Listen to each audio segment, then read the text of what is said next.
Kind of like how a Nazi used to be somebody who was a Nazi. And now a Nazi is anyone who disagrees with you. Semantic obfuscation. Supreme Court rules, the Supreme Court rules. We move on, okay? Nobody rioted. The Democrats haven't been crying about that. Like, oh, no, Al Gore should have been the president. Al Gore is actually the current president, etc. They let it go. It was a great injustice, and we noted for the history books, and I noted as an example here, but we let it go. We didn't go around going, no, Al Gore's still the president. But so your whole point is, well, things are different now after Trump. That's your whole point. Yeah, bro. Things are different. It's not 2000. Do you have a point? And losing the goddamn minds that I see with the right. But in 2016, they did. No, they didn't. See, I'm glad you're bringing that up. See, that's another super important distinction, because Hillary Clinton whined about losing the election in 2,000 ways. Oh, it was the Russians. It was my dog ate my homework. The Steele dossier. The Bernie bros did it, blah, blah, blah, blah, because she didn't want to accept responsibility. And the establishment media didn't want to accept responsibility because they all loved Hillary Clinton. They all hated Bernie Sanders. They all hated Donald Trump. They hated anyone who wasn't the establishment. Hillary Clinton is the epicenter of the establishment. So they couldn't live with the fact that they were preposterously wrong. Yeah, it's almost like there's something military that happened very soon into Biden's administration. Something about Afghanistan. I don't really remember, but it has no relevance to what CT is talking about. You know what got under their skin the most? Me. Because I told them, hey, you idiots, Hillary Clinton's going to lose. Go to Michigan. Right? And Bernie Sanders has a 12-point lead on Donald Trump, you morons, right? And they're like, no, I think the establishment is correct. I think America loves the establishment. But see, the irony is that as much as he hates the establishment, he still trusts and believes in them. Like, I know that you hate the establishment. Then why do you trust them? I don't get it. It doesn't make any sense to me at all. MK said they never let it go. Stacey Abrams still hasn't, and Hillary definitely hasn't. But they cry about election denial. Yep, I mean, you know, this is the game they are playing. And again, because it's a game, if you have to skirt the details a little bit to get a couple extra points, hey, if you're not cheating, you're not trying, right? But you know what it really was is that to them, Bernie and Trump are effectively the same thing. Of course. Actually, they fear Bernie way more than they fear Trump. Probably. Yeah. And the reason is because Trump's full of crap. He's only in it for himself. Whereas Bernie actually would change the system. And so when they know that Bernie would change the system, they're like, anything but Bernie. Shut his ass out. Don't give him any media coverage. Don't let him do debates. Put the debates up against the Super Bowl. Do anything you can to make sure you silence Bernie. Oh, Trump, he could be allowed on TV all day long. Oh, let's have fun. Oh, what's the major proposal? Yeah, and that really worked out, right? By keeping Trump on the news to prevent him, because he's going to say so many stupid things by being on a show. Dilly dilly. Dilly dilly. Dilly dilly. Projection. Dilly dilly. Oh man, this guy. Guamtech says Hillary really confused the hell out of me. She didn't say they stole the election. She just implied it that they stole the election through interference. Yeah, and I think, if I'm not mistaken, doesn't he specifically make that point? Well, she never said those words. But it's like, yeah, you guys are the dog whistle people. So it's a dog whistle when somebody says something completely innocuous that you decide is wrong. But when somebody says something that's obviously an implication of something else, that was meant to be an obvious implication of what they're implying. Oh, no, well, she never said it. That never happened. So both sides have accused the other side of cheating since 1776. Nope. It's just a game. Donald Trump back in 2016. Oh, a lot of shouting about the wall and immigrants, etc. But what's the only thing that Trump did? Giant tax cuts for the rich and for corporations. Shout out to Kissing Gonzo. Welcome to the party. Said, hi, I thought I'd share. In psychology, projection is a defense mechanism where an individual attributes their own unwanted feelings, thoughts, or motives to another person. Indeed, you are correct. Yep. Yeah, I actually that's how I know it so well. I do have a degree in psychology, and once you know this, it's crazy how often you see it. It's all the time. So over here, whenever we see somebody projecting some bullshit, we drink to it. So welcome to the party, kissing Gonzo. Stephanie Miller said, yeah, he's facing all these bullshit charges for himself. All he had to do was not run, and none of this would have been happening. Bingo. Yep. Kissing Gonzo said, absolutely. Projection and fallacy abuse along with distorted thinking. Yep. I like to use the phrase semantic obfuscation. Taking words that have a meaning and then changing around what those meanings are and how we actually use them so that you can win arguments and advance your political goals. Kind of like how a Nazi used to be somebody who was a Nazi. And now a Nazi is anyone who disagrees with you. Semantic obfuscation. CT said, can't wait till try that again. Can't wait till the Twitch chat blows up. Twitchers have great insights to both sides. All right. Shout out to Twitch. Shout out to Twitch. MK said Hillary and many others have said and continue to say that Trump was an illegitimate president.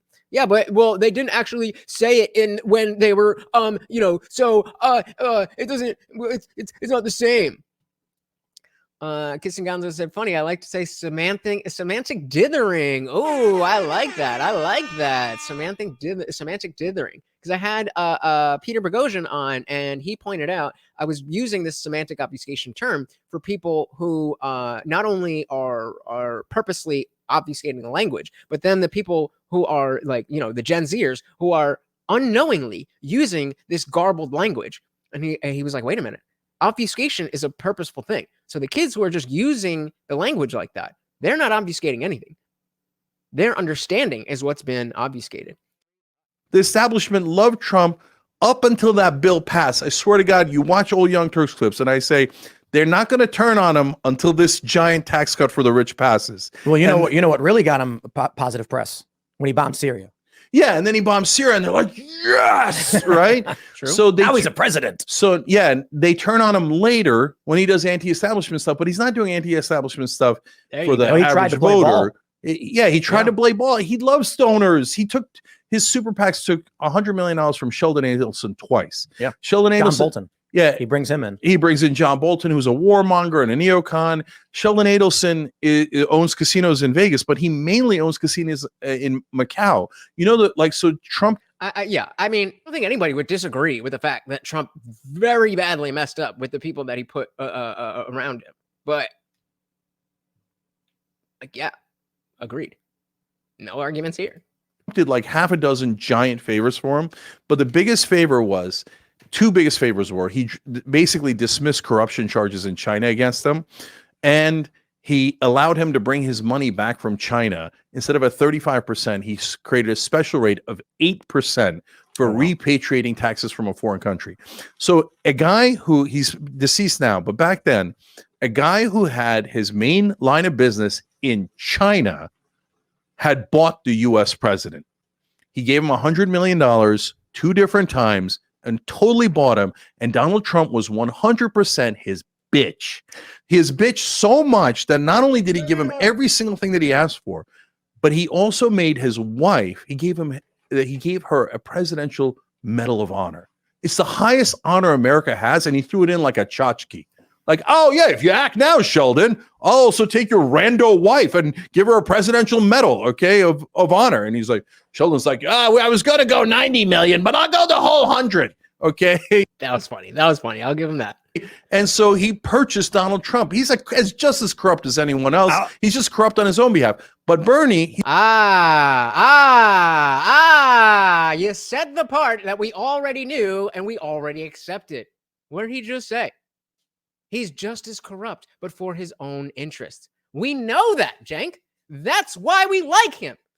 Because all the rest of them are not, their interests aren't in line with our interests. Yes, nobody here thinks that Donald Trump goes to sleep and thinks, oh, I hope the Indian Jesus has such a great night. I hope he has a wonderful day. No! What? Of course not. It's just the fact that what he wants lines up a lot more closely with what I want than Joe Biden or Nikki Haley or any of these people. Listen to it again. Listen to it again. He understands, but he doesn't Donald understand. Trump, he's just as corrupt as anyone else. He's just as corrupt as anybody else. Agreed. He's just corrupt on his own behalf. He's corrupt on his own behalf. Bingo. So what does he want? What does he want? Well, CT is saying Trump ran on strengthening relationships with our enemies, then painted him as a Russian asset. So then if he makes contact with our enemies, it makes it look bad. He had no chance. So strengthening relationships with our enemies, strengthening the economy. Those things were in Trump's interest, but they're also in our interests. How do you, how do you not get this by now? CT said, really genius politics from the Hillary camp. Yep. You want to come back up here, Morty? All right. Hi, we got our co-host back. Welcome to the party. No, you can't do that. That's going to mess everything up. All right. Jay said, I heard of the Young Turks from Crowder. Well, when he wasn't whiny. That must have been a long time ago where they were getting along. Because I remember it must have been latest, like 2010, where Crowder went to, it wasn't VidCon, Politicon, one of these conventions, and he was dressed as Cenk, and he was going, oh! So I don't know. If they were friends, that's surprising. ML69 said we know it, and the left just can't stand it. Yep. 70 million. I'm so glad you guys can't hear me. I'm saying some ugly things. I do not like this guy. It's like, oh, I was going to go 90 million, but I'll go the whole 100. Okay. And so he purchased Donald Trump. He's just as corrupt as anyone else. He's just corrupt on his own behalf. But Bernie, he's not corrupt. So that's why the establishment's like, Trump, we could deal with. What's Trump's new proposal now? Cut corporate taxes from 21 to 15. He's still blowing corporations to this day. Donald Trump has wanted to be part of the club for his whole life. He's a spoiled little kid. He never knew how to run his dad's money. He lost all his money. Everybody in New York laughed at him, and that made him so bitter. So he's just in it for himself. Who do you think we'd be better off with today, Biden or Trump? You think Biden? Oh, definitely Biden. I'll tell you why in a sec. But just to finish the earlier thought. So for all of Hillary Clinton's whining, she never said the election that there was fraud in the voting, that the election was stolen from me through the fraud in the voting, and it's an illegitimate election, and I should be Russia president. Manipulated the votes. Yeah, but she didn't say I should be president. She didn't, she didn't say no. She didn't say manipulate the votes themselves. She said manipulate the media. She said it could be stolen from you. Yeah, but so she didn't say me, but we know what she means when she said it. But Tim, did she ever say, "Hey, no, Trump didn't actually win the election"? No. That doesn't mean she didn't express that thought. You are the dog whistle people. You are the ones who came up with this idea of a dog whistle. But you can't understand someone implying something? Like, what are we talking about? Thanks so much for watching, guys. If you enjoyed that clip, check out the full live stream link in the bio and catch me live every Monday, Wednesday, Friday, 8 p.m. Eastern. See you there.